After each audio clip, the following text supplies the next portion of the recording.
Praise God. ದೇವರ ನಮ್ಮನ್ನು ಆಶೀರ್ವದಿಸಲಿ. ಯೇಸು ಕ್ರಿಸ್ತನ ಹೆಸರಿನಲ್ಲಿ ನಿಮಗೆ ಶುಭಾಶಯಗಳು. ದೇವರ ನಾಮಕ್ಕೆ ಮಹಿಮೆಯುಂಟಾಗಲಿ. ನಮ್ಮ ಇಂದಿನ ಸಂದೇಶದ ಶೀರ್ಷಿಕೆ ದೇವರು ಕಳುಹಿಸುವ ಜನರನ್ನು ಸ್ವೀಕರಿಸುವ ಪ್ರಾಮುಖ್ಯತೆ. ಇಂದು ನಾವು ನಮ್ಮ ಜೀವನದಲ್ಲಿ ದೇವರು ಕಳುಹಿಸುವ ಜನರನ್ನು ಗುರುತಿಸುವುದರ ಪ್ರಾಮುಖ್ಯತೆ ಮತ್ತು ಅವರನ್ನು ಸ್ವೀಕರಿಸುವುದು ಮತ್ತು ಗೌರವಿಸುವ ಮೂಲಕ ಬರುವ ಪ್ರತಿಫಲದ ಬಗ್ಗೆ ಕಲಿಯಲಿದ್ದೇವೆ. ಮತ್ತಾಯ 10:40-42 ಯೇಸು ಚರ್ಚು ಹೆಚ್ಚಾಗಿ ನಿರ್ಲಕ್ಷಿಸುವ ದೇವರ ರಾಜ್ಯದ ತತ್ವವನ್ನು ಬಹಿರಂಗಪಡಿಸುತ್ತಾನೆ. ನಾವು ಈ ಸತ್ಯವನ್ನು ನಿರ್ಲಕ್ಷಿಸಿದರೂ ಸಹ ದೇವರು ನಮ್ಮನ್ನು ಅದರಿಂದ ಅಳೆಯುತ್ತಾನೆ. ನಾವು ಈ ಗ್ರಂಥವನ್ನು ಓದೋಣ. ಮತ್ತಾಯ 10:40-42. ನಿಮ್ಮನ್ನು ಅಂಗೀಕರಿಸಿಕೊಳ್ಳುವವನು ನನ್ನನ್ನು ಅಂಗೀಕರಿಸಿಕೊಳ್ಳುತ್ತಾನೆ ಮತ್ತು ನನ್ನನ್ನು ಅಂಗೀಕರಿಸಿಕೊಳ್ಳುವವನು ನನ್ನನ್ನು ಕಳುಹಿಸಿದಾತನನ್ನು ಅಂಗೀಕರಿಸಿಕೊಳ್ಳುತ್ತಾನೆ. ಪ್ರವಾದಿಯ ಹೆಸರಿನಲ್ಲಿ ಪ್ರವಾದಿಯನ್ನು ಅಂಗೀಕರಿಸಿಕೊಳ್ಳುವವನು ಪ್ರವಾದಿಯ ಪ್ರತಿಫಲವನ್ನು ಪಡೆದುಕೊಳ್ಳುವನು. ನೀತಿವಂತನ ಹೆಸರಿನಲ್ಲಿ ನೀತಿವಂತನನ್ನು ಅಂಗೀಕರಿಸಿಕೊಳ್ಳುವವನು ನೀತಿವಂತನ ಪ್ರತಿಫಲವನ್ನು ಪಡೆದುಕೊಳ್ಳುವನು.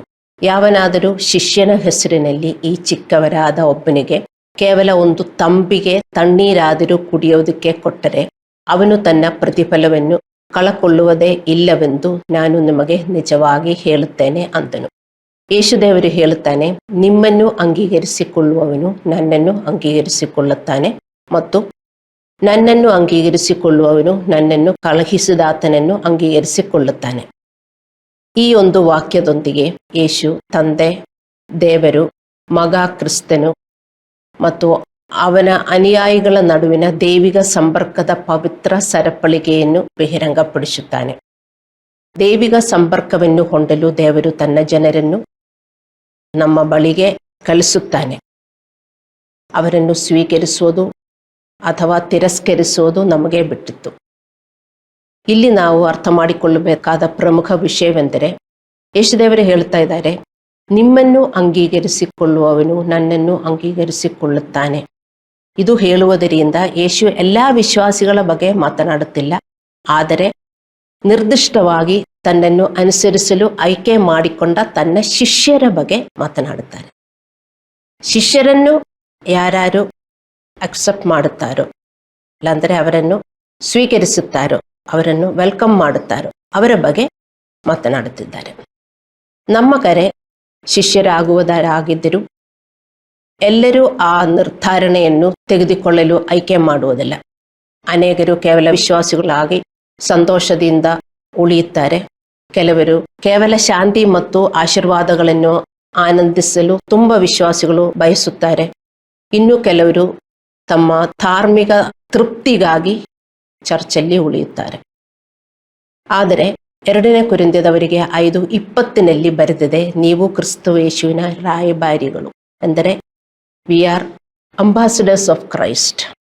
ಯಾರು? ನೀವು ಜ್ಞಾನಸ್ನಾನ ತಕ್ಕೊಂಡು ಯೇಸು ಹತ್ರ ಬಂದಿದ್ರೆ, ಯೇಸುವಿನ ಮಕ್ಕಳಾಗಿ ಬಂದಿದ್ದರೆ ನಾವು ಅಂಬಾಸಿಡರ್ಸ್ ಆಫ್ ಕ್ರೈಸ್ಟ್, ಕ್ರಿಸ್ತುವಿನ ರಾಯಭಾರಿಗಳು.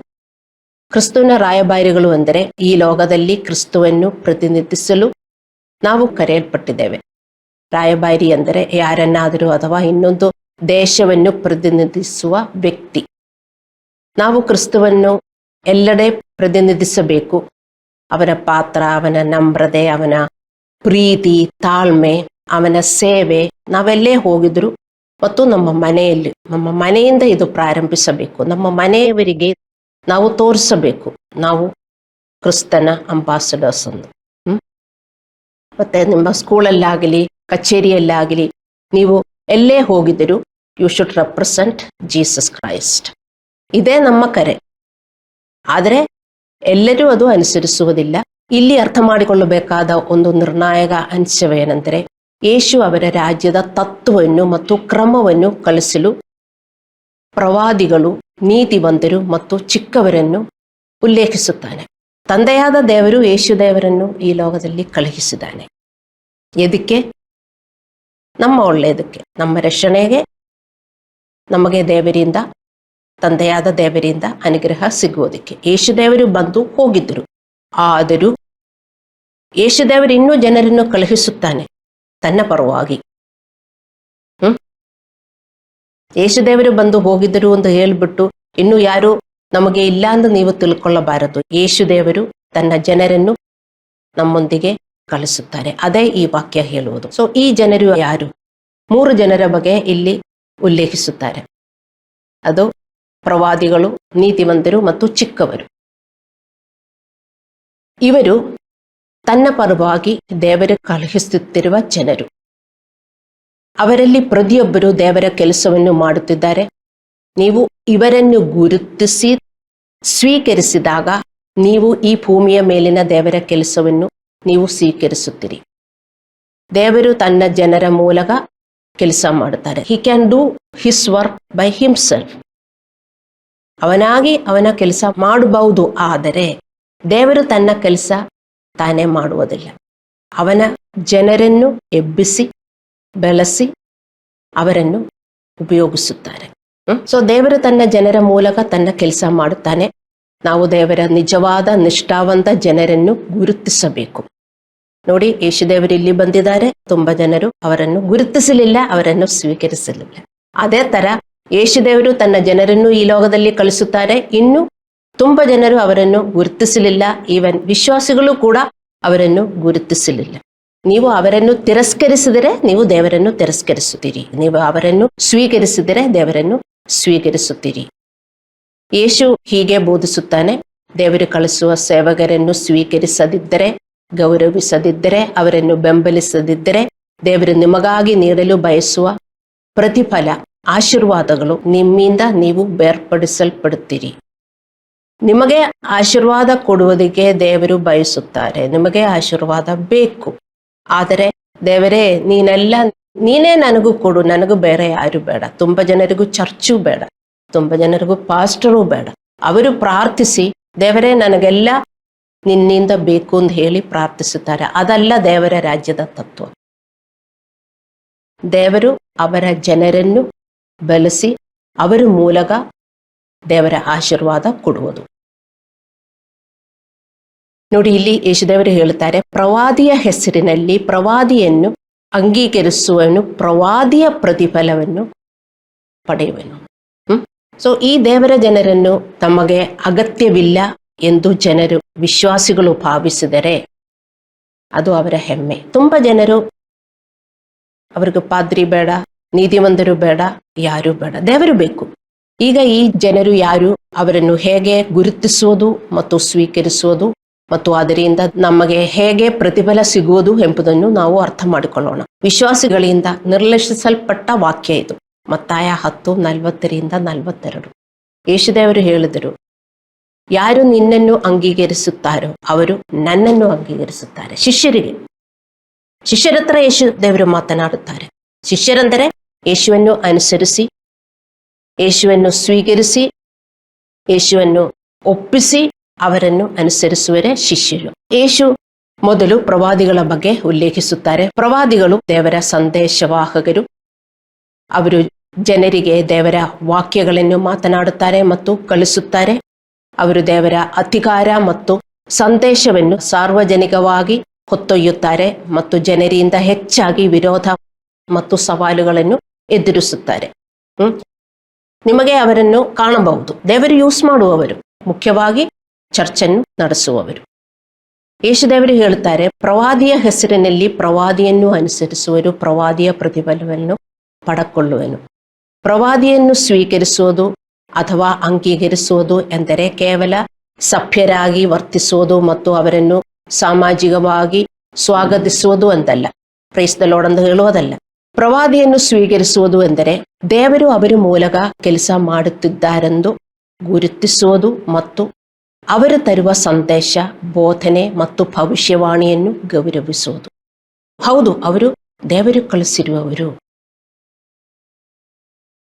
ಯಾರಿಗೆ ದೇವರು ಕಳಿಸಿರುವುದು? ನನಗೆ. ಆ ವಿಶ್ವಾಸ ನಿಮಗೆ ಬೇಕು. ಯಾರಿಗೋ ದೇವರು ಅವರನ್ನು ಕಳಿಸಿದ್ದಾರೆ ಎಂದು ನೀವು ತಿಳ್ಕೊಳ್ಬಾರದು. ನನಗೆ, ನೀವು ಅವರ ಹತ್ರ ಸಂಪರ್ಕದಲ್ಲಿ ಇದ್ದರೆ ದೇವರು ಅವರು ನನಗೆ ಕಳಿಸಿದ್ದಾರೆ ಎಂದು ನೀವು ಪರ್ಸನಲ್ ಆಗಿ ತಕ್ಕೋಬೇಕು. ಅದೇ ಅವರನ್ನು ಗೌರವಿಸುವುದು, ಅವರನ್ನು ಸ್ವೀಕರಿಸುವುದು. ಅವರು ದೇವರಿಂದ ನೀಡಲ್ಪಟ್ಟ ಅಧಿಕಾರ ಮತ್ತು ಜವಾಬ್ದಾರಿಯೊಂದಿಗೆ ದೇವರ ಜನರನ್ನು ಎಚ್ಚರಿಸುತ್ತಾರೆ, ಮಾರ್ಗದರ್ಶನ ನೀಡುತ್ತಾರೆ, ಕಲಿಸುತ್ತಾರೆ ಮತ್ತು ನಿರ್ದೇಶಿಸುತ್ತಾರೆ. ಈ ಸತ್ಯವನ್ನು ನೀವು ತಿಳಿದುಕೊಳ್ಳಿ. ದೇವರು ತನ್ನ ಪ್ರವಾದಿಗಳ ಮೂಲಕ ತನ್ನ ಆಶೀರ್ವಾದಗಳನ್ನು ನಿಮಗೆ ಕಳಿಸುತ್ತಾರೆ. ನೀವು ಅವರನ್ನು ಗುರುತಿಸುವಾಗ, ಸ್ವೀಕರಿಸುವಾಗ ಮತ್ತು ಗೌರವಿಸುವಾಗ ನೀವು ದೇವರಿಂದಲೇ ಸ್ವೀಕರಿಸಲು ಬಾಗಿಲು ತೆರೆಯುತ್ತೀರಿ. ನಿಮಗೆ ಗೊತ್ತಾಯಿತು, ಹೌದು ದೇವರು ಕಳಿಸಿರುವುದು ಯಾರಿಗೆ? ಚರ್ಚಿಗೆ ಎಂದು ನೀವು ತಿಳ್ಕೊಳ್ಳಬಾರದು. ತುಂಬಾ ಜನರು ದೇವರು ಕಳಿಸಿರುವುದು ಚರ್ಚಿಗೆ, ನಿಮಗಲ್ಲ. ನನಗೆ, ನನ್ನ ಜೀವನದಲ್ಲಿ ದೇವರು ಕಳಿಸಿದ್ದಾರೆ. ಯೇಸು ದೇವರನ್ನು ಯಾರು ಕಳಿಸಿದ್ದಾರೆ? ಯಾರಿಗೆ ಕಳಿಸಿದ್ದಾರೆ? ಯೇಸು ದೇವರು ಯಾರಿಗೆ ಸತ್ತಿದ್ದಾರೆ? ನಾವು ಪರ್ಸನಲ್ ಆಗಿ ತಕೋಬೇಕು. ನಾವೇನು ಹೇಳ್ತೇವೆ? ಯೇಸು ದೇವರು ಈ ರೋಗಕ್ಕೋಸ್ಕರ ಸತ್ತಿದ್ದಾರೆ. ನಮಗಲ್ವಾ? ನಮಗೊಬ್ಬೊಬ್ಬರಿಗೂ. ಆದರೇನೆ ನಮಗೆ ಆ ಪರ್ಸನಲ್ ರಿಲೇಶನ್ಶಿಪ್ ಬರುವುದು. ಸುಮ್ಮನೆ ನೀವು ಬೋಧನೆ ಅಲ್ಲಾಂದ್ರೆ ಸುವಿಶೇಷ ಹೇಳುವುದಕ್ಕೆ ಯೇಸು ದೇವರು ಈ ಲೋಕಕ್ಕೋಸ್ಕರ ಬಂದಿದ್ದಾರೆ, ಯೇಸು ದೇವರು ಈ ಲೋಕಕ್ಕೋಸ್ಕರ ಸತ್ತಿದ್ದಾರೆ ಎಂದು ಹೇಳಿದರೆ ನಿಮಗಲ್ಲ, ನನಗೂ ನಿಮಗೂ ಅದು ನೀವು ಹೇಳಬೇಕು. ಹಲ್ಲೆಲೂಯಾ. ಆದರೆ ಪ್ರವಾದಿಗಳನ್ನು ಕುರುಡಾಗಿ ನೀವು ನಂಬುವುದು ಎಂದಲ್ಲ. ದೇವರ ಸತ್ಯದ ಪ್ರಕಾರ ಪ್ರವಾದಿಗಳನ್ನು ನೀವು ಪರೀಕ್ಷಿಸಬೇಕು ಎಂದು ಧರ್ಮಗ್ರಂಥವು ನಿಮಗೆ ಎಚ್ಚರಿಸುತ್ತದೆ. ಧರ್ಮೋಪದೇಶಕಾಂಡ 11:20-22, 1 ಯೋಹಾನ 4:1. ಅಂದರೆ ನಿಜವಾದ ಪ್ರವಾದಿ ಧರ್ಮಗ್ರಂಥಕ್ಕೆ ಅನುಗುಣವಾಗಿರಬೇಕು. ನೀವು ಕ್ರಿಸ್ತನ ಹೆಸರಿನಲ್ಲಿ ಯಾರು ಬಂದರು, ಶಿಷ್ಯರೆಂದು ಹೇಳಿ ಬಂದರು, ಅಲ್ಲಾಂದ್ರೆ ಸುವಿಶೇಷ ಹೇಳಿಕೊಂಡು ಬಂದರು, ಅವರು ಯಾರು ಎಂದು ನೀವು ಅರ್ಥ ಮಾಡಿಕೊಂಡು ಅವರನ್ನು ಸ್ವೀಕರಿಸಬೇಕು. ಹೇಗೆ ನೀವು ಸ್ವೀಕರಿಸುವುದು? ಅವರು ಕ್ರಿಸ್ತನಂತ ಪಾತ್ರವನ್ನು ಪ್ರತಿಬಿಂಬಿಸಬೇಕು. ಯಾರೇ ಆದರೂ ನಿಮ್ಮ ಹತ್ರ ಯಾರು ಬಂದಿರು, ಅವರು ಕ್ರಿಸ್ತನಂತಹ ಪಾತ್ರವನ್ನು ಪ್ರತಿಬಿಂಬಿಸಬೇಕು. ಅವರನ್ನು ನೋಡಿದರೆ ನಿಮಗೆ ಗೊತ್ತಾಗಬೇಕು, ಇವರು ಯೇಸುವಿನ ರಾಯಭಾರಿಗಳು. They are ambassadors of Jesus Christ. ಅವರ ಪಾತ್ರಗಳು ನೋಡಿದರೆ, ಅವರ ಪ್ರೀತಿ ನೋಡಿದರೆ, ಅವರ ಸೌಮ್ಯತೆ ನೋಡಿದರೆ, ಅವರ ತಾಳ್ಮೆ ನೋಡಿದರೆ, ವಿನಮ್ರತೆ ನೋಡಿದರೆ ನಿಮಗೆ ಗೊತ್ತಾಗುತ್ತದೆ, ಹೌದು ಇವರು ನಿಜವಾಗಲೂ ದೇವರು ಕಳಿಸಿರುವವರು. ಹಾಗೆಯೇ ನೀವು ಗುರುತಿಸಬೇಕು. ತುಂಬಾ ಜನರು ಬರ್ತಾರೆ, ಆದರೆ ಯಾರು ಎಂದು ನಾವು ಗುರುತಿಸಬೇಕು. ಪ್ರವಾದಿಗಳು ವಿಶೇಷವಾಗಿ ದೈವಿಕ ಗುಣಗಳನ್ನು ಬೆಳೆಸಲು ಪ್ರಾಮುಖ್ಯವಾಗಿ ಕೆಲಸ ಮಾಡ್ತಾರೆ. ವಿಶ್ವಾಸಿಗಳಲ್ಲಿ ಪ್ರವಾದಿಗಳಂದರೆ ಅವರಿಗೆ ಜವಾಬ್ದಾರಿ ಜಾಸ್ತಿ ಇದೆ, ದೇವರ ಅಧಿಕಾರ ಜಾಸ್ತಿ ಇದೆ. ಅವರು ಸಭೆ ನಡೆಸುವವರಾಗಿರಬಹುದು. ಅವರ ಗುಣಗಳು ನೀವು ನೋಡಬೇಕು. ಅವರು ಯೇಸುವಿನ ತರ ವರ್ತಿಸುತ್ತಾರಾ? ಯೇಸುವಿನ ಪಾತ್ರದಲ್ಲಿ ಅವರು ಸಭೆ ನಡೆಸುತ್ತಾರಾ? ನಿಮಗೆ ಗೊತ್ತಿರಬೇಕು. ಅವರು ವಿಶ್ವಾಸಿಗಳಲ್ಲಿ ದೇವರ ಪಾತ್ರಗಳನ್ನು ಬೆಳೆಸುತ್ತಾರೆ. ಅದೇ ಅವರನ್ನು ನೇಮಿಸಿರುವುದು. ಅವರು ವೈಯಕ್ತಿಕ ಲಾಭ, ಖ್ಯಾತಿ ಅಥವಾ ಮನ್ನಣೆಗಾಗಿ ಎಚ್ಚರಗೊಳ್ಳುತ್ತಿಲ್ಲ. ಬದಲಾಗಿ ಕ್ರಿಸ್ತನಂತಹ ಹೃದಯದಿಂದ ದೇವರ ಜನರನ್ನು ಪ್ರೀತಿಯಲ್ಲಿ ಪೋಷಿಸಲು ಮತ್ತು ಮಾರ್ಗದರ್ಶನ ನೀಡಲು ಅವರು ಶ್ರಮಿಸುತ್ತಾರೆ. ಬೈಬಲು ಹೇಳುತ್ತಾ ಇದೆ, ನಿಮ್ಮ ಹತ್ರ ಬರುವವರು ಯಾರು ಎಂದು ನೀವು ಗುರುತಿಸಬೇಕು ಅಂತ. ಮುಖ್ಯವಾದ ವಿಷಯವೇನೆಂದರೆ ವಿವೇಚನೆ. ವಿಶ್ವಾಸಿಗಳು ವಿವೇಚಿಸಬೇಕು. ಯೇಸುದೇವರು ನಿಮ್ಮ ಮುಂದೆ ಬಂದು ಹೇಳುವುದಿಲ್ಲ, ನೀವಿದು ಮಾಡಬಾರದು, ಅದು ಮಾಡಬಾರದು, ಈ ದಾರಿಯಲ್ಲಿ ನಡೆಯಬೇಕು ಎಂದು ಯೇಸುದೇವರು ಹೇಳುವುದಿಲ್ಲ. ಯೇಸುದೇವರು ತನ್ನ ಜನರನ್ನು ಬಳಸುತ್ತಾರೆ. ಅವರು ಯಾರು ಎಂದು ನಿಮಗೆ ಗೊತ್ತಾಗಬೇಕು. ನೀವು ಅವರನ್ನು ತಿರಸ್ಕರಿಸಬಾರದು. ಯೇಸುದೇವರು ಬಂದು ನಿಮಗೆ ಹೇಳಿದರೆ ನೀವು ತಿರಸ್ಕರಿಸುತ್ತೀರಾ? ನಿಮ್ಮ ಮನೆಯಲ್ಲಿ ಬಂದು ನನಗೆ ನಿಮ್ಮ ಹತ್ರ ಸ್ವಲ್ಪ ಮಾತನಾಡಬೇಕು, ನೀವು ನಡೆಯೋದು ಸರಿಯಲ್ಲ, ನೀವು ವರ್ತಿಸುವುದು ಸರಿಯಲ್ಲ, ಶಿಷ್ಯನಾಗಿ ಅಲ್ಲಾಂದ್ರೆ ನನ್ನ ಮಗುವಾಗಿ ನೀನು ಹಿಂಗೆ ಜೀವನ ಮಾಡಬಾರದು, ನನಗೆಷ್ಟು ಕೋಪ, ನೀನೆಷ್ಟು ಫೈಟ್ ಮಾಡ್ತಿ, ನೀವಿಂಗೆ ಇರಬಾರದು ಎಂದು ಯೇಸುದೇವರು ಬಂದು ಹೇಳಿದರೆ ಹೋಗಯ್ಯ ಅಂತ ನೀವು ಹೇಳ್ತೀರಾ? ಸ್ವಾಮಿ ಸ್ವಾಮಿ ಎಂದು ಹಾಡು ಹಾಡ್ತೀರಾ? ಸ್ವಾಮಿ ಬರ್ಲಿಲ್ಲದೆಂದ್ರೆ ಸ್ವಾಮಿ ಸ್ವಾಮಿ ಬನ್ನಿ ಬನ್ನಿ. ಸ್ವಾಮಿ ಬಂದು ನಿಮ್ಮ ಹತ್ರ ಮಾತನಾಡಿದರೆ ಸ್ವಾಮಿನ ಆಚೆ ಕಳಿಸ್ತೀರಾ? ನಿಮಗೆ ಒಂದು ಗೌರವ ಬರುತ್ತೆ, ನಿಮಗೆ ಒಂದು ಭಯ ಬರುತ್ತೆ. ಯೇಸುದೇವರು ಬಂದು ಹೇಳಿದ್ರು ನಾನು ಹಿಂಗ ನಡೆಯಬಾರದು ಅಂತ. ಮತ್ತೆ ಯಾಕೆ ಪಾಸ್ಟರ್ಸ್ ಹೇಳಿದರೆ ಅವರಿಗೊಂದು ಮೂಲ್ಯ ಇಲ್ಲ? ಅವರನ್ನು ಯಾಕೆ ತಿರಸ್ಕರಿಸುತ್ತಾರೆ? ಯಾಕೆ ಪಾಸ್ಟರ್ಸ್ ನಿಮಗೆ ಹೇಳುವುದು ಅವರಿಗೇನಾದರೂ ಬೇಕಾ? ಅವರಿಗೆ ಉದ್ಧಾರವಾಗುವುದಕ್ಕ ನಿಮ್ಮ ಹತ್ರ ಹೇಳೋದು ಅಲ್ಲವಲ್ಲ. ಅದೇ ಯೇಸುದೇವರು ಹೇಳಿದರು, ಯಾರು ನಿನ್ನನ್ನು ತಿರಸ್ಕರಿಸುತ್ತಾರೋ ಅವರು ನನ್ನನ್ನು ತಿರಸ್ಕರಿಸುತ್ತಾರೆ ಎಂದು. ಅರ್ಥವಾಯ್ತಾ ದೇವರ ಮಕ್ಕಳೇ? ಎಷ್ಟು ವಿಶ್ವಾಸಿಗಳು ದೇವರನ್ನು ತಿರಸ್ಕರಿಸಿ, ನಾನೇ ನಿನ್ನ ಮಗು ದೇವರೇ ಕಾಪಾಡು ಎಂದು ಹೇಳ್ತಾರೆ. ಪಾಸ್ಟರ್ಸ್ನ ಬೇಡ. ಅದೇ ಈ ವಾಕ್ಯ ಹೇಳುವುದು. ಈ ವಾಕ್ಯ ನಿಮ್ಮ ಪುಸ್ತಕದಲ್ಲಿ ಇಲ್ಲ, ಬರೀ ನನ್ನ ಬೈಬಲಲ್ಲಿ ಮಾತ್ರ ಇದೆಯಾ? ಹಲ್ಲೆಲೂಯಾ. ಆದ್ದರಿಂದ ಪ್ರವಾದಿಯನ್ನು ಸ್ವೀಕರಿಸುವವರು ಎಂದರೆ ಅವರಿಗೆ ದೇವರು ನೀಡಿದ ಅಧಿಕಾರವನ್ನು ಸ್ವೀಕರಿಸುವುದು, ಅವರು ನೀಡುವ ಭವಿಷ್ಯವಾಣಿ ಮತ್ತು ಬೋಧನೆಯನ್ನು ವಿಧೇಯತೆಯಿಂದ ಪ್ರತಿಕ್ರಿಯಿಸೋದು.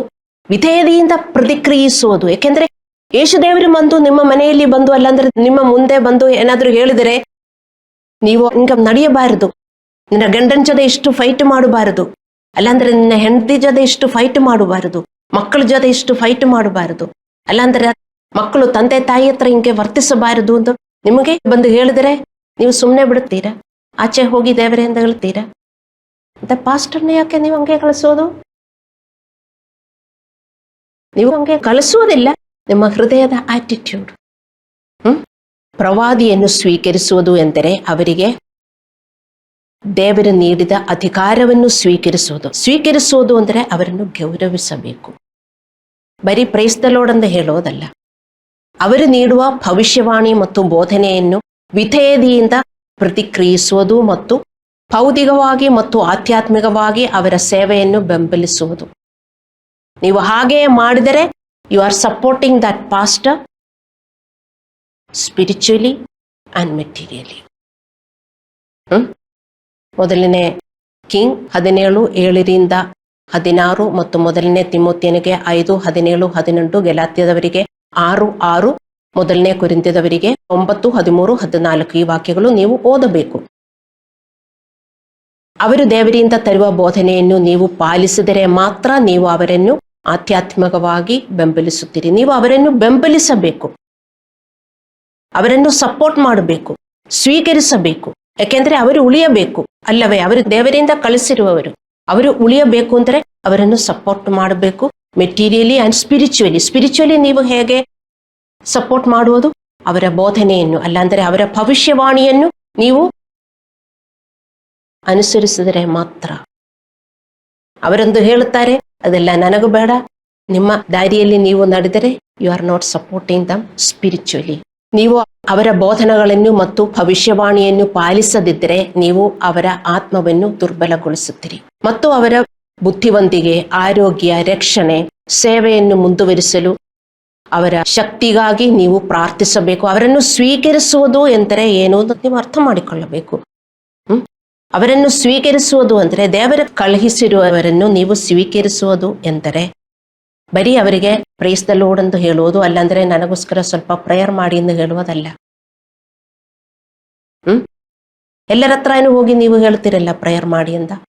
ಮತ್ತೆ ಪಾಸ್ಟರ್ ಹತ್ರ ಬಂದು ಪ್ರೇಯರ್ ಮಾಡಿಸುವುದು, ಎಲ್ಲರೂ ಪ್ರೇಯರ್ ಮಾಡುವುದು ಒಂದೇನಾ? ನೀವು ಹಾಗೆ ತಿಳ್ಕೊಂಡಿದ್ದೀರಾ? ಒಂದು ಪಾಸ್ಟರು ಅಂದ್ರೆ ಪ್ರವಾದಿ ಅವರ ಅಧಿಕಾರದಿಂದ, ಅವರ ಪವಿತ್ರತೆಯಿಂದ, ಅವರ ಸೇವೆಯಿಂದ ಪ್ರಾರ್ಥನೆ ಮಾಡುವುದು, ಇನ್ನೊಬ್ಬರು ಪ್ರಾರ್ಥನೆ ಮಾಡುವುದು ವ್ಯತ್ಯಾಸ ಇದೆ. ಅದು ನೀವು ಅರ್ಥ ಮಾಡಿಕೊಳ್ಳಬೇಕು. ಅವರಿಗೋಸ್ಕರ ನೀವು ಪ್ರಾರ್ಥಿಸಬೇಕು. ಅವರನ್ನು ಸ್ವೀಕರಿಸುವುದು ಅಂದರೆ ಅವರು ಉಳಿಯಬೇಕು ನಿಮಗೋಸ್ಕರ. ಅಯ್ಯೋ ದೇವರು ಕಳಿಸಿದ್ದಾರೆ, ನಿಮಗೆ ದೇವರ ಅನುಗ್ರಹ ಬೇಕಂದ್ರೆ ನೀವು ಅವರನ್ನು ಉಳಿಸಬೇಕು. ಅರ್ಥವಾಗ್ತಾ ಇದೆಯಾ? ಅವರನ್ನು ಬೆಂಬಲಿಸಬೇಕು, ಅವರನ್ನು ಎನ್ಕರೇಜ್ ಮಾಡಬೇಕು, ಅವರಿಗೋಸ್ಕರ ಪ್ರಾರ್ಥಿಸಬೇಕು. ಅವರಿಗೆ ತುಂಬಾ ಪ್ರಾರ್ಥನೆ ಬೇಕು, ಅವರಿಗೆ ತುಂಬಾ ಹೋರಾಟವಿರುತ್ತದೆ. ಎಲ್ಲಿಂದ? ಸಭೆಯಿಂದ, ಹೊರಗಡೆಯಿಂದ, ಪಿಶಾಚಿ ಕಡೆಯಿಂದ ತುಂಬಾ ಹೋರಾಟ ಇರುತ್ತದೆ. ಯಾಕೆಂದರೆ ಅವರು ದೇವರಿಗೋಸ್ಕರ ನಿಲ್ಲಬಾರದು ಅಂತ ಪಿಶಾಚಿಯ ಬಯಕೆ. ನಿಮ್ಗೆ ಅರ್ಥವಾಗ್ತಾ ಇದೆಯಾ? ಅವರನ್ನು ದೇವರು ಕಳುಹಿಸಿದ್ದಾರೆ, ಅವರು ನಿಲ್ಲಬಾರದು. ಅವರು ನಿಂತರೆ ತುಂಬಾ ಜನರಿಗೆ ಆಶೀರ್ವಾದ ಉಂಟಾಗುತ್ತದೆ ಅಂತ ಪಿಶಾಚಿಗೆ ಗೊತ್ತು. ಪಿಶಾಚಿಯ ಜನರನ್ನು ಉಪಯೋಗಿಸುತ್ತಾರೆ. ಅದಕ್ಕೆ ಪಾಸ್ಟರ್ಗೆ ತುಂಬಾ, ಪ್ರವಾದಿಗಳಿಗೆ ತುಂಬಾ ಹೋರಾಟ ಇರುತ್ತದೆ. ನೀವು ಅವರನ್ನು ಬೆಂಬಲಿಸಬೇಕು, ನೀವು ಪ್ರಾರ್ಥಿಸಬೇಕು. ಅವರ ಆರೋಗ್ಯಕ್ಕೋಸ್ಕರ, ಅವರ ಶಕ್ತಿಗೋಸ್ಕರ. ಅವರು ನಿಮ್ಮ ತರಾನೇ ಮನುಷ್ಯರು ಅಲ್ಲವೇ? ಎಷ್ಟೊಂದು ಅವರು ಸಹಿಸಬೇಕು. ಅವರಿಗೋಸ್ಕರ ನೀವು ಪ್ರಾರ್ಥಿಸಬೇಕು. ಯಾರ್ಯಾರು ಪಾದ್ರಿಗಳಾಗಿ ಸೇವೆ ಮಾಡ್ತಾರೆ ಅವರಿಗೋಸ್ಕರ ಎಲ್ಲ ನೀವು ಪ್ರಾರ್ಥಿಸಬೇಕು. ಅವರಿಗೆಲ್ಲ ತುಂಬಾ ಶಕ್ತಿ ಬೇಕು. ಅಂದ್ರೆ ಅವರಿಗೆ ಹೋರಾಟ ತುಂಬಾ ಇರ್ತದೆ. ಏಕೆಂದ್ರೆ ಅವರು ದೇವರು ಯೂಸ್ ಮಾಡುವ ಡಿಸೈಪಲ್ಸ್. ಅವರಿಗೆ ಹೋರಾಟ ತುಂಬಾ ಇರ್ತದೆ. ಸಭೆಯಿಂದ ತುಂಬಾ ಪ್ರಾರ್ಥನೆ ಪ್ರವಾದಿಗಳಿಗೆ ಬೇಕು. ಹಲ್ಲೆಲೂಯಾ. ನೀವು ಅವರನ್ನು ಸ್ವೀಕರಿಸಿದರೆ, ಬೆಂಬಲಿಸಿದರೆ, ಗೌರವಿಸಿದರೆ ನೀವು ಪ್ರಾರ್ಥಿಸುತ್ತೀರಿ. ಹಲ್ಲೆಲೂಯಾ. ಅವರು ನಿಮಗೋಸ್ಕರ ಯಾವಾಗಲೂ ಪ್ರಾಮಾಣಿಕವಾಗಿ ಪ್ರಾರ್ಥಿಸುತ್ತಾ ಇದ್ದಾರೆ. ಪಿಶಾಚಿಗೆ ಗೊತ್ತು, ಮತ್ತೆ ವಿಶ್ವಾಸಿಗಳಿಗೆ ಇದು ಗೊತ್ತಿಲ್ಲ. ಈ ಪಾಸ್ಟರ್ ಇಲ್ಲದಿದ್ದರೆ ದೇವರ ಸೇವೆಯೂ ನಡೆಯೋದಿಲ್ಲ. ಮನುಷ್ಯರಿಗೆ ಸಭೆಗೆ ಪ್ರಾರ್ಥಿಸುವುದಕ್ಕೆ ಯಾರೂ ಇಲ್ಲ. ಅದಕ್ಕೆ ಪಾಸ್ಟರ್ಸ್ಗೆ ತುಂಬಾ ಹೋರಾಟ ಇರ್ತದೆ. ನೀವು ಅರ್ಥ ಮಾಡ್ಕೊಳ್ಳಬೇಕು. ಅವರು ಬರೀ ನಿಮ್ಮ ಮುಂದೆ ಬಂದು ಬೋಧನೆ ಮಾಡುವುದು ಮಾತ್ರ ಅಲ್ಲ, ಅವರು ಮನೆಯಲ್ಲಿ ಕೂತ್ಕೊಂಡು ಅವರೆಲ್ಲಿ ಹೋಗಿದ್ರು ಪ್ರಾಮಾಣಿಕವಾಗಿ ಯಾವಾಗಲೂ ಸಭೆಗೋಸ್ಕರ ಅವರು ಪ್ರಾರ್ಥಿಸುವವರು. ಅದಕ್ಕೆ ಅವರನ್ನು ದೇವರು ನೇಮಿಸಿರುವುದು. ಹಲ್ಲೆಲೂಯಾ. ನಿಮಗಾಗಿ ಮತ್ತು ಅನೇಕರಿಗಾಗಿ ದೇವರ ಸೇವೆ ಮುಂದುವರಿಯಲು ಅವರಿಗೆ ಪ್ರಾರ್ಥನೆಗಳು ಬೇಕು. ನೀವು ಪ್ರಾರ್ಥಿಸಬೇಕು. ದೇವರೇ, ನೀವು ಅವರನ್ನು ನನಗೆ ಉಪಯೋಗಿಸಿದರಲ್ಲ, ಅದೇ ತರ ತುಂಬ ಜನರಿಗೆ ಉಪಯೋಗಿಸಿ ಎಂದು ನೀವು ಪ್ರಾರ್ಥನೆ ಮಾಡಬೇಕು. ನೀವೇ ಅವರ ಸೇವೆ ಸ್ವೀಕರಿಸಲಿಲ್ಲದಿದ್ದರೆ ಈ ಪ್ರಾರ್ಥನೆ ಬರುವುದಿಲ್ಲ. ಒಂದು ಪ್ರವಾದಿಯನ್ನು ನೀವು ಗುರುತಿಸಿ ಅವರ ಸೇವೆಯನ್ನು ಅರ್ಥ ಮಾಡಿದರೆ ನೀವು ಅವರ ಸೇವೆಗೋಸ್ಕರ ಪ್ರಾರ್ಥನೆ ಮಾಡಬೇಕು. ಅವರು ತುಂಬ ಜನರಿಗೆ ಉಪಯೋಗವುಳ್ಳವರಾಗಿರಬೇಕು. ಆದರೆ ಪಿಶಾಚಿ ವರ್ತಿಸುತ್ತಾನೆ, ಇವರು ಯಾರಿಗೂ ಉಪಯೋಗವುಳ್ಳವರಾಗಿರಬಾರದು ಅಂತ ನೀವು ಅರ್ಥ ಮಾಡಿಕೊಳ್ಳಬೇಕು. ಈ ಸ್ಪಿರಿಚುವಲ್ ಮಂಡಲದಲ್ಲಿ ಏನು ನಡೆಯುತ್ತಾ ಇರುವುದು ಅಂತ ನಿಮಗೆ ಗೊತ್ತಾಗೋದಿಲ್ಲ. ಪಿಶಾಚಿ ತನ್ನ ಜನರನ್ನು ಹಾಗೆ ಉಪಯೋಗಿಸುತ್ತಾನೆ. ಆದರೆ ದೇವರ ಮಕ್ಕಳನ್ನು ಉಪಯೋಗಿಸಬೇಕಂದರೆ ಅವರಿಗೆ ತಿಳುವಳಿಕೆ ಬೇಕು, ಪ್ರೀತಿ ಬೇಕು, ಅರ್ಥವಾಗಬೇಕು, ದೇವರ ಪ್ರೀತಿ ಬೇಕು. ಆದರೆ ಮಾತ್ರ ಅವರಿಗೆ ಪ್ರಾರ್ಥಿಸುವುದಕ್ಕಾಗುತ್ತದೆ. ಅವರನ್ನು ಸ್ವೀಕರಿಸಿ ಬೆಂಬಲಿಸುವುದರಿಂದ ದೇವರು ಅವರಿಗೆ ನೀಡುವ ಆಶೀರ್ವಾದ ನಿಮಗೆ ಕೊಡುತ್ತಾರೆ. ಒಂದು ಪ್ರವಾದಿಯನ್ನು ಸ್ವೀಕರಿಸಿದರೆ ಪ್ರವಾದಿಯ ಆಶೀರ್ವಾದ ನೀವಿದು ಅರ್ಥ ಮಾಡಿಕೊಳ್ಳಬೇಕು. ಒಂದು ಪ್ರವಾದಿಯನ್ನು ನೀವು ಸ್ವೀಕರಿಸಿದರೆ ಪ್ರವಾದಿಗೆ ಕೊಡುವ ಆಶೀರ್ವಾದ ನಿಮಗೂ ಬರುತ್ತದೆ. ನೀವಿದು ಇವತ್ತು ಅರ್ಥ ಮಾಡಿಕೊಂಡು ಮನೆಗೆ ಹೋಗಬೇಕು. ಅವರ ಸಂದೇಶ ಅಥವಾ ಅವರ ಮಾರ್ಗದರ್ಶನವು ನಿಮಗೆ ಸವಾಲುಗೊಡ್ಡಿದ್ದರೆ, ನಿಮಗೆ ಮನನೊಂದರೆ ಅಥವಾ ಟೀಕಿಸಿದರೆ ನೀವು ಅವರನ್ನು ಬೆಂಬಲಿಸುತ್ತಿಲ್ಲ, ಅವರನ್ನು ತಿರಸ್ಕರಿಸುತ್ತೀರಿ. You may get offended by their messages, you may get offended by their guidance. If you are getting offended, ನೀವು ಅವರನ್ನು ಟೀಕಿಸಿದರೆ you are not supporting or you have not accepted that pastor or ಪ್ರವಾದಿ ಎಂದು ನೀವು ಅರ್ಥ ಮಾಡಿಕೊಳ್ಳಬೇಕು. ಬೇರೆ ರೀತಿಯಲ್ಲಿ ಹೇಳುವುದಾದರೆ, ನೀವು ಅವರ ಬೋಧನೆ ಮತ್ತು ಮಾರ್ಗದರ್ಶನಗಳಿಂದ ಮನನೊಂದರೆ ಅಥವಾ ಅವುಗಳನ್ನು ಒಪ್ಪಿಕೊಂಡರೂ ಪಾಲಿಸದಿದ್ದರೆ ನೀವು ಅವರನ್ನು ಸ್ವೀಕರಿಸುತ್ತಿಲ್ಲ ಮತ್ತು ಬೆಂಬಲಿಸುತ್ತಿಲ್ಲ ಎಂದು ಅರ್ಥ. ಅದೇ ನಾನು ಹೇಳಿರುವುದು. ಯೇಸುದೇವರು ಬಂದು ನಮಗೇನಾದರೂ ಹೇಳಿದರೆ ನಾವು ಅದು ಪಾಲಿಸಲಿಲ್ಲದೆಂದರೆ ನಾವೇನು ಹೇಳುತ್ತೇವೆ? ಯೇಸುದೇವರನ್ನು ನಾವು ಸ್ವೀಕರಿಸಿಲ್ಲ. ನಿಮ್ಮ ಮನೆಗೆ ಪರ್ಸನಲ್ ಆಗಿ ಯೇಸುದೇವರು ಬಂದಿರುವುದು. ಪಾಸ್ಟರ್ಸ್ ಹೌಸ್ ವಿಸಿಟ್ ಬರ್ತಾರಲ್ಲ, ಅದೇ ತರ ಯೇಸುದೇವರು ಹೌಸ್ ವಿಸಿಟಿಂಗ್ಗೆ ಬಂದಿದ್ರು. ನಿಮ್ಮ ಮನೆಯಲ್ಲಿ ಬೇಕಾಗಿರುವುದೆಲ್ಲ ಯೇಸುದೇವರು ಹೇಳಿ ಹೋಗಿದ್ರು. ನೀವು ಒಂದು ಕಿವಿಯಿಂದ ಕೇಳಿಸ್ಕೊಂಡು ಇನ್ನೊಂದು ಕಿವಿಯಿಂದ ಬಿಟ್ರೆ ಏನಾಗುತ್ತದೆ? ನೀವು ಅವರನ್ನು ತಿರಸ್ಕರಿಸುತ್ತೀರಿ ಅಂತ ಅರ್ಥ. ಅದೇ same only you are doing to ದೇವರ ಪ್ರವಾದಿಗಳನ್ನು. ಹಲ್ಲೆಲೂಯಾ. ದೇವರ ಸಂದೇಶವಾಹಕರನ್ನು ಗುರುತಿಸಲು ವಿಫಲವಾಗುವುದರಿಂದ ಅನೇಕ ವಿಶ್ವಾಸಿಗಳು ತನ್ನ ಬಿಡುಗಡೆ ಮತ್ತು ಆಶೀರ್ವಾದಗಳನ್ನು ಕಳೆದುಕೊಳ್ಳುತ್ತಾರೆ. ದೇವರ ಆಶೀರ್ವಾದಗಳು ಎಲ್ಲ ಎಸ್ ಆ್ಯಂಡ್ ಆಮೆನ್ ಅಲ್ಲವೇ? ದೇವರ ಚಿತ್ತ ನಮಗೆಲ್ಲ ಒಳ್ಳೆಯದಾಗುವುದು ಅಲ್ಲವೇ? ಹೇಗೆ ಅದು ಬರುವುದು? ಅದು ನಿಮಗೆ ಬರುವುದಕ್ಕಾಗಿ ದೇವರು ಅವರ ಪ್ರವಾದಿಗಳನ್ನು ಈ ಲೋಕದಲ್ಲಿ ಕಳುಹಿಸುತ್ತಾರೆ. ವಿಶ್ವಾಸಿಗಳು ಅವರನ್ನು ಗುರುತಿಸಬೇಕು ಯಾರು ಅಂತ. ತುಂಬ ವಿಶ್ವಾಸಿಗಳು ಇವರನ್ನು ಗುರುತಿಸುವುದಿಲ್ಲ. ತುಂಬ ವಿಶ್ವಾಸಿಗಳು ಇವರನ್ನು ನಿರ್ಲಕ್ಷಿಸುತ್ತಾರೆ. ಆದ್ದರಿಂದ ಅದೇ ನಾನಿಲ್ಲಿ ಹೇಳಿರೋದು, ಅನೇಕ ವಿಶ್ವಾಸಿಗಳು ತಮ್ಮ ಬಿಡುಗಡೆ ಮತ್ತು ಆಶೀರ್ವಾದಗಳನ್ನು ಕಳೆದುಕೊಂಡಿದ್ದಾರೆ. ಯಾಕೆ? ಅವರ ಹತ್ರ ಕಳುಹಿಸಿರುವ ಪ್ರವಾದಿಗಳನ್ನು ಅವರು ಗುರುತಿಸಲಿಲ್ಲ, ಅವರನ್ನು ಬೆಂಬಲಿಸಲಿಲ್ಲ, ಅವರನ್ನು ಗೌರವಿಸಲಿಲ್ಲ. ಅವರೇನು ಹೇಳಿದರೂ ಮನನೊಂದು ಅವರು ಜೀವನ ಮಾಡಿ ಅವರು ರಿಟರ್ನ್ ಮಾಡಿ ಹೋಗಿದ್ದಾರೆ ಅಲ್ಲವೇ? ಇದಲ್ಲೇ ಸತ್ಯ.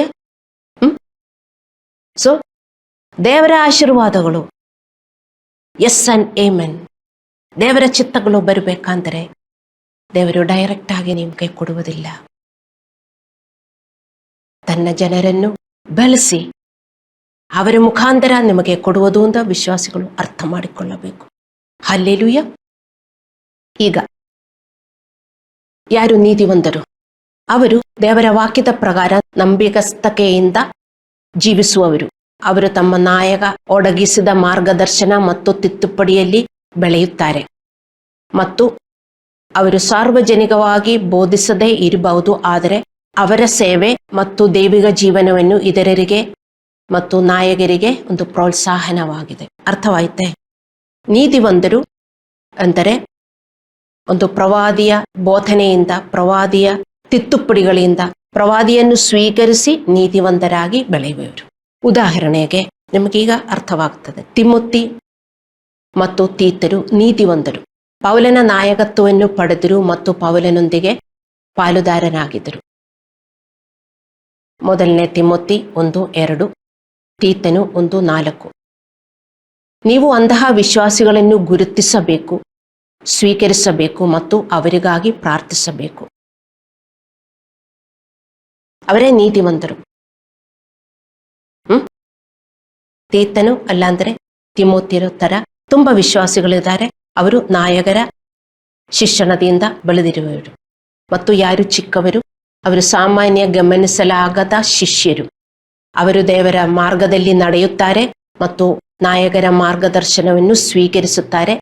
ಅವರು ವಿನಮ್ರ ಮತ್ತು ವಿಧೇಯ ವಿಶ್ವಾಸಿಗಳು. ಅವರು ಚಿಕ್ಕವರು ಅಂದರೆ ಅವರು they are not noticeable in the church, but they are accepting their pastor. ಅವರಿಗೆ ಅರ್ಥವಾಗುತ್ತೆ ಯಾರು ಪ್ರವಾದಿಗಳು ಅಂತ. ಪ್ರವಾದಿಯನ್ನು ಅವರು ಸ್ವೀಕರಿಸಿ ಅವರು ಹೇಳುವ ಮಾರ್ಗದಲ್ಲಿ, ಅವರ ಮಾರ್ಗವಲ್ಲ, ಅವರಿಗೆ ಗೊತ್ತು ಅವರು ದೇವರಿಂದ ಕಳುಹಿಸಿರುವರು ಅಂತ. ಇವರಿಗೆ ಒಂದು ಲೋಟ ನೀರು ಕೊಟ್ಟಿದ್ರು ನಮಗೆ ಆಶೀರ್ವಾದ ಬರ್ತದೆ ಎಂದು ಯೇಸುದೇವರು ಹೇಳಿದರು. ಯಾರಿಗೆ? ದೇವರ ದಾರಿಯಲ್ಲಿ ನಡೆಯುವವರಿಗೆ, ಎಲ್ಲ ವಿಶ್ವಾಸಿಗಳು ಅಲ್ಲ. ಹಲ್ಲೆಲೂಯ. ಆದ್ದರಿಂದ ಯೇಸು ನಮಗೆ ಒಂದು ಬಲವಾದ ದೇವರ ರಾಜ್ಯದ ತತ್ವವನ್ನು ಮತ್ತು ಅದರ ಪ್ರತಿಫಲವನ್ನು ಈ ವಾಕ್ಯದಿಂದ ದೇವರು ಕಲಿಸುತ್ತಾರೆ. ಯಾವ ವಾಕ್ಯ? ಮತ್ತಾಯ 10:40-42. ದೇವರ ರಾಜ್ಯದ ತತ್ವ ಇದು, ದೇವರ ರಾಜ್ಯದ ಆರ್ಡರ್ ಇದು. ಇದು ಬಿಟ್ಟು ಬೇರೆ ತರ ವಿಶ್ವಾಸಿಗಳು ಜೀವನ ಮಾಡುತ್ತಾರೆ, ಆದರೆ ದೇವರ ರಾಜ್ಯದಲ್ಲಿ ಇದು ಮಾತ್ರ ತತ್ವ, ಇದು ಮಾತ್ರ ಆರ್ಡರು. ದೇವರು ಕಳುಹಿಸುತ್ತಾರೆ ತನ್ನ ಜನರಿಗೆ. ಎದಕ್ಕೆ? ನಿಮಗೋಸ್ಕರ. ಯೇಸುದೇವರು ಈ ಲೋಕದಲ್ಲಿ ಬಂದಿರುವುದು ಈ ಲೋಕಕ್ಕೋಸ್ಕರ. ಅದೇ ತರ ಯೇಸುದೇವರು ತನ್ನ ಜನರನ್ನು ಈ ಜನರಕ್ಕೋಸ್ಕರ ಕಳುಹಿಸುತ್ತಾರೆ. ಇನ್ನು ನಿಮಗೆ ಅವರನ್ನು ಅರ್ಥವಾಗಲಿಲ್ಲ ಅಂದರೆ ಐ ಶುಡ್ ಕ್ರೈ ಅಷ್ಟೇ, ಅಲ್ಲವೇ? ನಮ್ಮ ಜೀವನದಲ್ಲಿ ಆತನು ಕಳುಹಿಸುವವರನ್ನು, ಅವರು ಪ್ರವಾದಿಗಳಾಗಲಿ, ನೀತಿವಂತರಾಗಲಿ ಅಥವಾ ಚಿಕ್ಕವರಾಗಲಿ, ನಾವು ಅವರನ್ನು ವಿವೇಚಿಸಿ ಗುರುತಿಸಿ ಸ್ವೀಕರಿಸಿದಾಗ ನಾವು ದೇವರಿಗೆ ವಿಧೇಯರಾಗುವುದು ಮಾತ್ರವಲ್ಲದೆ ಆತನ ಕೆಲಸದಲ್ಲಿ, ಅವನ ಪ್ರತಿಫಲದಲ್ಲಿ ಪಾಲುಗಾರರಾಗುತ್ತೇವೆ. ಈ 3 ಜನರನ್ನು ನೀವು ತಿಳಿಯಬೇಕು. ಇವರೆಲ್ಲಿ ಇದ್ದಾರೋ? ಅವರು ನಿಮ್ಮ ಹತ್ರ ಬಂದ್ರೆ, ಇವರು ಚರ್ಚಲ್ಲಿ ಇರ್ತಾರೆ. ಅವರು ನಿಮ್ಮ ಹತ್ರ ಬಂದ್ರೆ ಅವರನ್ನು ನೀವು ತಿರಸ್ಕರಿಸಬಾರದು, ಅವರನ್ನು ನೀವು ಸ್ವೀಕರಿಸಬೇಕು, ಅವರನ್ನು ಎನ್ಕರೇಜ್ ಮಾಡಬೇಕು, ಅವರಿಗೋಸ್ಕರ ನೀವು ಪ್ರಾರ್ಥಿಸಬೇಕು. ಆದರೆ ನೀವು ಅವರ ತರ ಆಗುತ್ತೀರಿ ಒಂದು ದಿನ. ಇವರೆಲ್ಲ ಬೆಳೆದಿರುವವರು. ಹಲ್ಲೆಲೂಯ. ಈ ಸತ್ಯ ಅರ್ಥ ಮಾಡಿಕೊಳ್ಳಿ. ದೇವರು ತನ್ನ ಪ್ರವಾದಿಗಳನ್ನು, ನೀತಿವಂತರನ್ನು ಮತ್ತು ಚಿಕ್ಕವರನ್ನು ಎಲ್ಲರಿಗೂ ಕಳಿಸುತ್ತಾರೆ. ಈ ಲೋಕದಲ್ಲಿ ಯಾರು ಹುಟ್ಟಿದಾರೋ ಅವರತ್ರ ಎಲ್ಲ ದೇವರು ಈ 3 ಜನರನ್ನು ಕಳುಹಿಸುತ್ತಾರೆ. ಅದಕ್ಕೆ ಅನುಮಾನನೇ ಇಲ್ಲ. ನೀವೇ ನೋಡಿಕೊಳ್ಳಿ, ನಿಮ್ಮ ಮನೆಯಲ್ಲಾಗಲಿ ಅಲ್ಲಾಂದ್ರೆ ನಿಮ್ಮ ನೆಂಡರ ಹತ್ರ ಆಗಲಿ ಯಾರು ಬರಲಿಲ್ಲ ನಿಮ್ಮ ಹತ್ರ ಬರಲಿಲ್ಲ.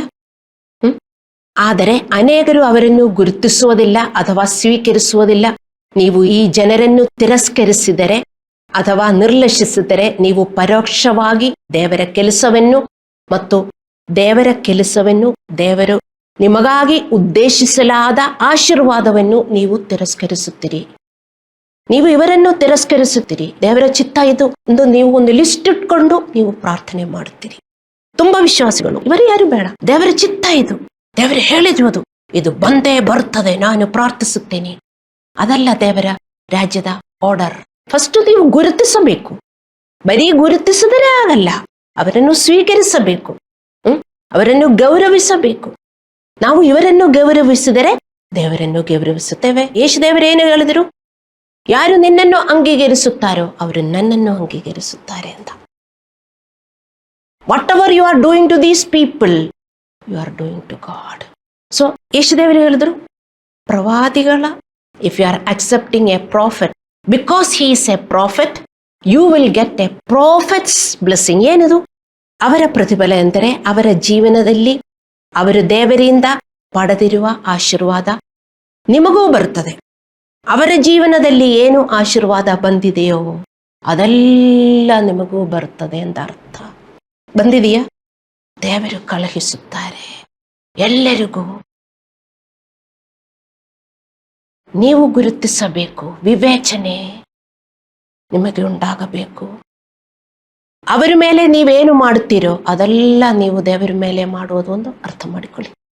ಪ್ರವಾದಿಯನ್ನು ಸ್ವೀಕರಿಸುವ ಮತ್ತು ಗೌರವಿಸುವ ಮೂಲಕ ನೀವು ಪ್ರವಾದಿ ಪಡೆಯುವ ಪ್ರತಿಫಲ ಮತ್ತು ಆಶೀರ್ವಾದವನ್ನು ನೀವು ಪಡೆಯುತ್ತೀರಿ ಎಂದು ನಾನೆಲ್ಲ ಹೇಳುವುದು, ಯೇಸು ದೇವರು ಹೇಳುತ್ತಾರೆ. ಅಂದರೆ ಅವರು ಪಡೆಯುವ ವಿಧೇಯತೆಯ ಪ್ರತಿಯೊಂದು ಫಲ, ಪ್ರತಿಯೊಂದು ಆಧ್ಯಾತ್ಮಿಕ ಪ್ರಗತಿ ಮತ್ತು ಅವರಿಗೆ ನೀಡಲಾದ ವಿಶೇಷ ಅನುಗ್ರಹ. ಬೈಬಲ್ ಹೇಳುತ್ತದೆ, ವಿನಮ್ರರು ಹೆಚ್ಚಿನ ಕೃಪೆಯನ್ನು ಪಡೆಯುತ್ತಾರೆ ಅಂತ. ಯಾಕೋಬನು 4:6. ನೀವು ಹೇಳ್ತೀರಲ್ಲ, ಪಾಸ್ಟ್ರೇ ನಿಮಗೂ ಮಾತ್ರ ಇದು ಮಾಡಕ್ಕಾಗತ್ತೆ, ಯಾಕೆ ಇನ್ನೂ ಹಂಗೆ ಇದ್ದೀರಿ? That shows you are not a supporter of mine ಅಂತ. ಸೊ ಅವರ ಪ್ರತಿಫಲ ನಿಮಗೆ ಸಿಗುತ್ತದೆ.